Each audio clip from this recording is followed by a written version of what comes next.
Side में आपका roof पड़ रहा हो, स्लैब पड़ रहा हो यार, तो यहाँ पे एक चीज़ देखना बहुत ज़रूरी है कि इसमें कवर लगाए गए हैं नीचे या नहीं। देखो इधर इसमें सब में हम कवर लगवा रहे हैं। अभी इससे पहले ये नहीं लगाए गए थे, यहाँ आके तुरंत हमने कवर लगाने के लिए इन्हें बोला है। और ये देखो, ये जो आप पॉलीथीन देख रहे हो इधर, ये इसमें लिखा है specially packed for UltraTech cement. लगाइए, आप लगाइए, specially packed for UltraTech cement. जब आप सीमेंट का जो अल्ट्राटेक का सीमेंट है ना, कोई भी सीमेंट यदि आप लेते हैं अपनी साइड में यूज करते हैं छत बनाने के लिए, तो ये कवर आपको फ्री देते हैं ये लोग। एटलीस्ट ये कवर तो यदि फ्री नहीं दे रहे हैं तो आपको मांग लेना चाहिए, वैसे तो फ्री देते हैं।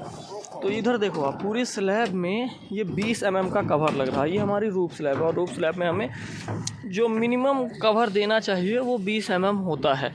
स्टेयर का जो स्लैब होता है उसमें तो 15 mm भी चल जाता है, लेकिन रूफ का जो स्लैब है उसमें हमें 20 mm कवर देना चाहिए। और जो ये बीम है, बीम में एटलीस्ट हमारा कवर होना चाहिए यार 25 mm, ठीक है। और कॉलम में हमें 40 mm लेके चलना पड़ता है। तो अभी देख लो आप कि जब आप छत में फाइनली विजिट करने जाओ एज ए इंजीनियर, तो आपको ये बहुत ध्यान से देखना चाहिए कि कवर सही ढंग से लगाए गए हैं या नहीं। तो जैसे ही कवर लगता है तो ये जो हमारा रेनफोर्समेंट है, कवर लगाना क्यों ज़रूरी है ये भी समझ लो कि जैसे ही कवर लगता है तो ये जो हमारा रेनफोर्समेंट है ना, ये प्लाई से ऊपर उठ जाता है, जिससे प्रॉफिट ये है कि जब हम इसमें कंक्रीटिंग करेंगे तो कंक्रीटिंग नीचे भी होगी। इस जो भी सरिया है, जो रॉड है, रेनफोर्समेंट है, इसके नीचे भी कंक्रीट हो जाएगी अच्छे से और ऊपर भी कंक्रीट अच्छे से रहेगी। तो नीचे से ये कोई सरिया कहीं दिखेगा नहीं। अक्सर ये गलती होती है कि लोग बाग कवर नहीं लगवाते हैं, जिसकी वजह से ये सरिया जो ये रेनफोर्समेंट है ये छत के नीचे भी दिखने लगती है, जो कि बहुत बेकार होता है। वो सबसे बड़ा कंस्ट्रक्शन मिस्टेक होता है। और यदि आप एक सिविल इंजीनियर हैं तो आप इन चीज़ों को ज़रूर देखो कि साइड में क्लियर कवर सही से लगाया गया है या नहीं। आज जो ये साइड आपको दिखाई जा रही है, जो मैं आप सबको ये साइड दिखा रहा हूँ, ये हमारी एक साइड है यार। इस साइड में हमारा काम चल रहा है, वर्किंग चल रही है। तो ओवरऑल अभी आज इसमें छत पड़नी है, और जब छत पड़ती है उससे पहले आपको बहुत सारी चीज़ों को ध्यान रखना होता है। जैसे आपका पूरा इलेक्ट्रिकल का जो भी वर्क है वो कंप्लीट हो जाना चाहिए। इस साइड में थोड़ा सा काम डिले हो गया था, लेकिन अर्जेंट में हमें जो है रूफ डालनी थी, स्लैब डालनी थी इसकी। तो ये मशीनें वगैरह भी देखो सब आ चुकी हैं। ये सारी चीज़ें पहले से व्यवस्था रहती हैं, साइड में हो जानी चाहिए। लेकिन कभी कुछ ऑनर का यदि पैसा नहीं आया ऑनर की तरफ से, तो कॉन्ट्रैक्टर का आपस में जो कुछ कॉन्फ्लिक्ट होता है उसकी वजह से इस तरह की प्रॉब्लम चलती है। तो इधर तो यार जहाँ भी 1 वे स्लैब है तो वो देखो, जहाँ 2 वे स्लैब है वो देखो, क्लियर कवर है या नहीं ये अच्छे से देखो। जो भी साइडें लगी हुई है, साइडों के बीच में अच्छे से कवर लगा है या नहीं। अभी देखो यहाँ पे जैसे ईंटा लगा हुआ है, जो भी जहाँ ईंटें लगे हुए हैं इनमें सब में हमें कवर लगवाना है। और अभी जो ये कवर देख रहे हो ना, इससे भी बेस्ट क्वालिटी के कवर आते हैं। खैर ये अल्ट्राटेक की तरफ से तो बेस्ट में कवर मिले हैं, और अल्ट्राटेक की तरफ से जो है तो ये फ्री में कवर मिले हैं जर्नली ये। तो बस यार यही, अभी देखो मैं कवर दिखा दूँ आपको, कवर कैसे होते हैं और इनको लगाना कैसे होता है। क्योंकि एक कवर जो है उसमें 20 mm भी होता है, 25 mm भी होता है ना। एक कवर जो होता है उसमें 2 चीज़ें हमेशा रहेंगी, या तो 40 mm रहेगा, 25 mm रहेगा। इस तरह से 20 mm है तो 25 mm। अभी देखो इस कवर को मैं दिखाता हूँ आपको, ये दिख रहा है सही से। इसमें देखो, यदि आप इस तरफ से इसे लगा दोगे, ऐसे लगा दोगे, तो ये जो डिस्टेंस है ना यहाँ से यहाँ तक, ये केवल 25 mm रह जाएगी। यदि यहाँ से ये सरिया जा रही है, राइट, समझ रहे हो ना, ये 20 mm। यदि आप ऐसे ऊपर लगाते हो तो ये 20 mm है। देखो क्या इसमें गड्ढा ज़्यादा है ना, ये आप देख सकते हो, इसमें ये ज़्यादा है तो सरिया यहाँ बिल्कुल पूरी तरह से आ जाता है। तो जो डिस्टेंस बचती है केवल यहाँ से लेके इतनी बचती है, तो ये 20 mm है। और यदि आपको इससे उल्टा कर दोगे, ये देखो, अब यहाँ यदि आप सरिया देखो रखोगे, देखो यहाँ कोई ज़्यादा वो नहीं है, बस नॉमिनल सा थोड़ा सा हल्का स्लोप है। यहाँ अब यदि आप सरिया रखते हो तो ये पूरी यहाँ से लेके यहाँ तक की हाइट मिलती है, तो ये पूरी हाइट 25 mm कहलाती है, राइट। तो यदि जब जैसे कि अब हमारी यहाँ रूफ स्लैब है, तो ये तो अभी कंफर्म हुआ ना कि ये 25 mm ऐसे में हो गया और ऐसे में 20 mm हो गया। अभी वैसे भी आपको कंफर्म हो रहा होगा क्योंकि 20 ऊपर दिया है, यदि ऊपर लगाओ तो 20 और इस साइड यदि ऊपर कर दो तो 25। लेकिन आपको प्रैक्टिकली समझना चाहिए, इधर ज़्यादा है स्लोप, देखो 5 mm का तो गड्ढा है इधर, इसमें पूरी सरिया चली जाएगी। और उसके बाद यदि आप इसमें लगाते हो तो इसमें बस थोड़ा सा स्लोप है जिससे हमें पूरी यहाँ से यहाँ तक की हाइट मिलती है, तो ये 25 mm हो गया। अभी इस स्लैब में जो भी ये जो आपका लग रहा है कवर, तो ये मैं दिखा दूँ कि कैसे लग रहा है। 20 mm देना है हमें। ये देखो आप, सही लगा है ना। जिस साइड हमारा ज़्यादा गड्ढा है, इधर देखो स्लोप ज़्यादा है जिसमें कवर में, उस साइड से हमारा कवर ये लगाया जा रहा है। अभी मैं आपको दिखाने का ट्राई करूँ तो आपको कंफर्म हो जाएगा। तो सारे हमारे जो भी कवर लगे हैं इसी तरह से लगे हैं। आपको पूरा इलेक्ट्रिसिटी का जो भी जहाँ भी पॉइंट है एक बार नक्शे को देख के हर चीज़ें चेक करनी पड़ती हैं। इन सारी चीज़ों की ड्राइंग से ये प्लानिंग होती है, वो ड्राइंग भी मैं आपको दिखा दूँगा यार। तो ओवरऑल आपको लेवल भी लेना पड़ता है। जैसे ये देखो, ये लेवल है, लेवल पाइप आती है उसके माध्यम से यहाँ तक का ये लेवल है। ये सारे लेवल लगे हुए हैं। अभी हम छत से अपना जो 5 इंच का छत रख रहे हैं इसका हम लेवल लेंगे। इस साइड से उस साइड तक का पूरा लेवल पाइप से हम लेवल ले लेंगे। तो ओवरऑल अभी आपको बहुत सारी चीज़ें कंफर्म हुई होंगी। जब साइड में आप हैं तो आप ये ज़रूर देख लें कि इसमें रिंग बंधी होनी चाहिए। जितने भी ये कॉलम है ना, उसमें आप रिंग सही तरीके से बता दो। आपको ये कंफर्म, जितने भी कॉलम है, कॉलम में थोड़ा ऊपर ऊपर रिंग ज़रूर बांध लीजिए, है ना।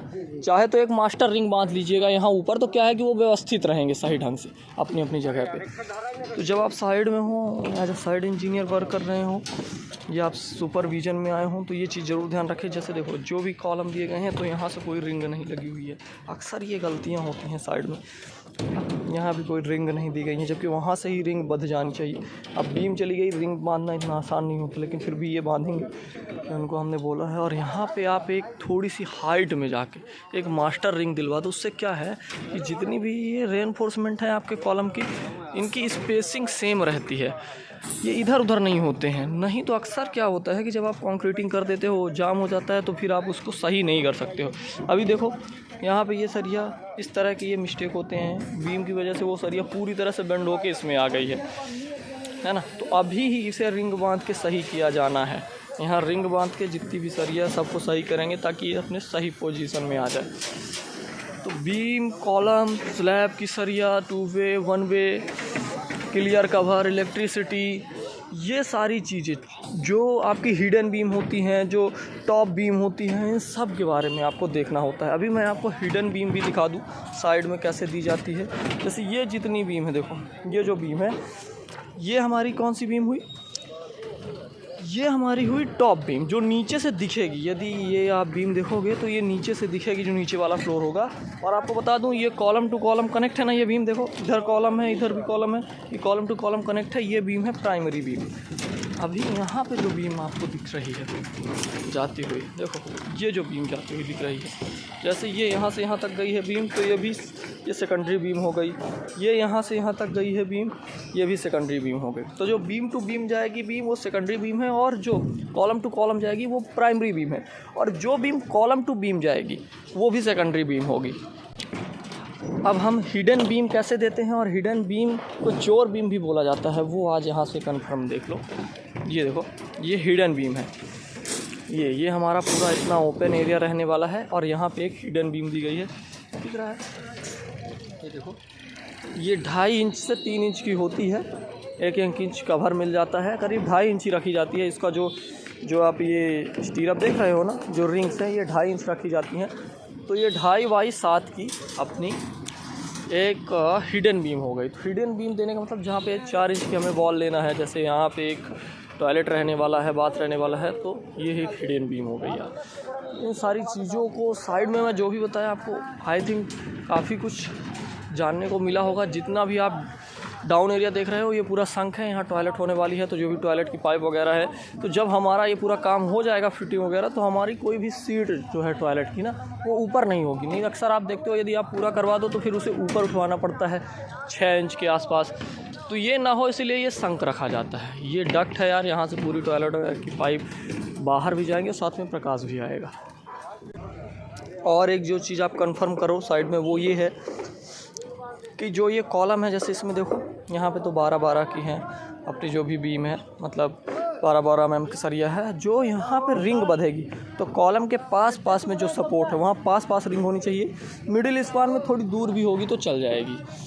और ये देखो कि ड्राइंग में जो भी बीम दी गई है उसी हिसाब से क्या सरिया बांधी गई है। अक्सर ये गलती की जाती है कि सरिया किसी अन्य तरीके से बांधी गई है और बीम अन्य तरीके से दी गई है। तो यहाँ पे जितने भी सरिया बांधी गई है इसको सबको आप ध्यान से देखो और ऑब्जर्व करो कि ड्राइंग के हिसाब से ही पूरा काम हुआ है या नहीं, ट्यूबे सही से टूटा है या नहीं। अभी मैं आपको स्टेयर का एक बहुत ही अच्छा एग्जांपल दिखाने वाला हूँ जो साइड में आपको बहुत काम आएगा यार, तभी आप उसको थोड़ा सा ज़रूर समझ लेना।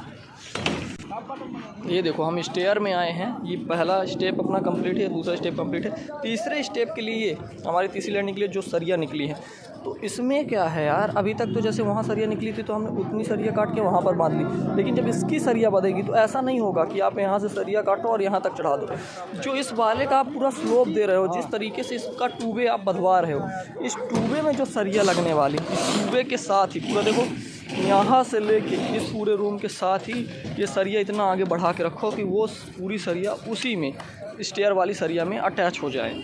ये ज़रूर ध्यान रखो जब हम फाइनल लैंडिंग पे आते हैं। यदि हम 2 लैंडिंग में ही चढ़ रहे हैं तो दूसरी लैंडिंग जो है उसकी पूरी सरिया हमारे सामने वाले इस पूरे स्लैब की सरिया से अटैच होनी चाहिए। तो ये चीज़ आई होप यदि आप समझ रहे हो प्रैक्टिकली तो आपको बहुत काम आने वाली है। दूसरी चीज़, यहाँ से जो जब हमारी ये स्लैब पड़ रही है, मतलब स्लैब का रेनफोर्समेंट पड़ रहा है, उसी समय पूरा का पूरा वहाँ से लेके यहाँ तक आपका आएगा और यहाँ पे आपके जो भी सरिया है वो आगे की सीढ़ी के लिए, मतलब सेकंड फ्लोर की सीढ़ी के लिए, फर्स्ट फ्लोर की सीढ़ी के लिए ये निकल जाएंगे इस तरह से। तो ये सब चीज़ें पहले ही हो जानी चाहिए। लोग अक्सर भूल जाते हैं, पूरी बीम डल गई उसके बाद बीम को तोड़ के थोड़ा सरिया लगा के ऐसा करते हैं, या तो फिर थोड़ा सा काट के बस यहीं से फंसा देंगे, लेकिन ये पूरी सरिया होनी चाहिए। अभी आपको आई होप समझ में आ गया होगा कि हमारी ये पूरी स्टेयर के लिए ये सरिया है, इसके माध्यम से हमारी ये स्टेयर चढ़ जाएगी। आफ्टर दैट हमारा इस स्टेयर को जाने के लिए इधर अलग से सरिया लगी हुई है। तो इस तरीके से ये स्टेयर का जो भी है वो आप समझ गए होंगे शायद। अब यहाँ पे देखो क्या है कि हमारा ये 3 फीट का इधर प्रोजेक्शन बढ़ा हुआ है, तो ये 3 फीट में आप बीम देख रहे हो, उधर हमारा 4 फीट का प्रोजेक्शन करीब बढ़ा हुआ है ना। तो इसमें आपको क्या ध्यान रखना है कि जैसे ये थोड़े बहुत चीज़ें हमारी बाहर हो गई थी, यहाँ पे मशीन लगी है, तो इसलिए इसको आपको कटाना होता है एज अ साइड एरिया आप वर्क कराते हैं। हमने यहाँ पे हमारा वहाँ तक कॉलम है, कॉलम से 4 फीट हमने आगे का सरिया दिया हुआ है। ये बीम हमने 4 फीट आगे दी हुई है और बीम के बाद इसमें एक बीम लगेगी। ये नॉर्मल बीम होगी यार, इसमें 5 इंच बाई 16 इंच का जो रिंग है वो बंधेगा, तो ये सपोर्टिंग बीम होगी, है ना। अब इसमें सरिया नीचे स्लैब में सरिया बांधने की, इतनी स्लैब में सरिया बांधने की ज़रूरत नहीं है क्योंकि ये संख है, ये फुल फिल कर दिया जाएगा। और यहाँ पे हमारी आफ्टर दैट इधर का पूरा स्लैब भरने के बाद यहाँ का जो भी काम है वो होने के बाद यहाँ पे हमारी स्लैब होगी बाद में, है ना। तो ओवरऑल आई थिंक आज के इस वीडियो में आपको बहुत कुछ सीखने को मिला होगा, बहुत कुछ हेल्प हुई होगी आपकी। इसे यल बैंडिंग कहते हैं यार। जैसे यहाँ तक बीम आई है, बीम यहाँ तक आने के बाद देखो ये ऐसे सारी बीम जो ऊपर वाली आई है वो नीचे को एल बैंड हो गई है, जो नीचे वाली आई है वो ऊपर को एल बैंड हो गई है। इसी को एल बैंडिंग कहते हैं। अक्सर आप साइड में इस चीज़ को सुनेंगे, तो आप इसका भी ध्यान रखें कि यल किया गया है या नहीं किया गया है बीम में, कॉलम में जहाँ पे बीम टूटी है। जैसे देखो ये बीम है, यहाँ पे यल किया गया है, तो ये इसमें आसानी से अटैच हो जाती है और लोड अच्छे से ट्रांसफ़र होता है। बहुत सारे लोग क्या करते हैं, बस यल नहीं करते हैं, वहाँ तक का नापे वहीं पे तोड़ दिए, मतलब ऐसे सिंपल ऐसे सरिया रख दिए, बांध दिए बस। लेकिन ये यल बैंडिंग करना बहुत ज़्यादा ज़रूरी है, इस चीज़ का भी आप साइड में ज़रूर ध्यान रखवाएं। तो ओवरऑल आपको वाइब्रेटर काम करते वक्त बहुत ज़रूरी है। अब जैसे इसकी स्लैब पड़ेगी तो मैं और भी चीज़ें आपको गाइड करता जाऊंगा। तो इस वीडियो में इतना ही। यदि वीडियो अच्छा लगा हो तो इसे लाइक ज़रूर कर देना यार। और यदि आप एक सिविल इंजीनियर हैं, चाहे फ्रेशर इंजीनियर हो, चाहे आप वर्किंग इंजीनियर हो, इस चैनल को सब्सक्राइब कर लो, क्योंकि जो भी बताने वाला हूँ यार पूरी तरह से प्रैक्टिकल ऑन साइट बताने वाला हूँ, एक एक चीज़ को कवर करने वाला हूँ। और जो भी सिविल इंजीनियरिंग से रिलेटेड कुछ भी जानना हो, सीखना हो, पूछना हो तो तुरंत कमेंट करो, उसके बारे में हम ज़रूर एक अच्छा और प्रैक्टिकल वीडियो बनाएंगे, जिससे आपकी सारी चीज़ें क्लियर हो जाएंगी। ओके।